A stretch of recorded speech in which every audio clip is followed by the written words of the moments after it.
it's been helping mankind for thousands of years. Alexander the Great, Cleopatra and Christopher Columbus all knew of its benefits. And in more recent history, Gandhi, when asked how he still had so much energy in spite of all his fasting, said he drank aloe vera every day. It only grows in hot, dry climates, liking soils rich in minerals, and its one natural enemy is frost. There are over 300 different types of aloe vera, but only 5 of them are known to be useful to mankind. Of those 5, the most potent is Aloe barbadensis Miller. It's been around for thousands of years, and it's probably been helping mankind for 4,000 years. I'd seen it in the textbooks before, but I didn't realise it was actually on the coat of arms of the Royal College of Veterinary Surgeons, actually a picture of the Aloe barbadensis Miller plant. And what was very interesting was that they actually used it internally and topically, because really these days, the actual internal use, everybody seems to think it's a new thing, when in fact it's been going for hundreds of years using it internally. It looks like a cactus, but it's actually a succulent. It's a member of the lily family. Under the rind of the leaf, you've got a sap system. Underneath that layer of sap is what we call a mucilage layer or a slimy layer. And in it is a very important sugar, a long-chain sugar, which we know affects our immune systems.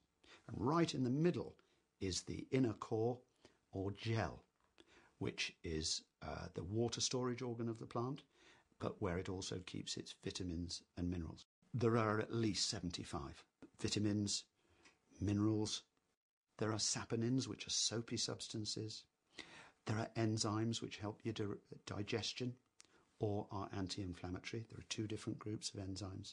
You've got antimicrobial agents that will kill not only bacteria, but yeasts and fungi and viruses.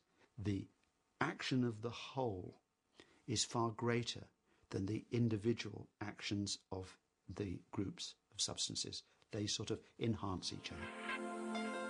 To guarantee that the benefits reach you in their purest form, Forever Living Products, the world's largest growers of this remarkable plant, produce only the Rolls-Royce of aloe vera. Our plants are organically grown to start with. We don't use herbicides or pesticides. Our aloe plants are harvested by hand, so only the most mature leaves are cut off the plant, and those leaves are transported very rapidly to the manufacturing plant. They're processed quickly in what's called a cold stabilization process, because a lot of these substances are sensitive substances, and if you boil them up, you'll destroy their effects. We have to add some stabilizers, but they're all from natural sources, and then obviously we put it in the bottle. But we do this without filtration and without concentration. It is important in any product to make sure that you have a decent amount of aloe vera, or it's obviously not going to work. Our main ingredient is stabilized aloe vera gel with da-da-da-da-da.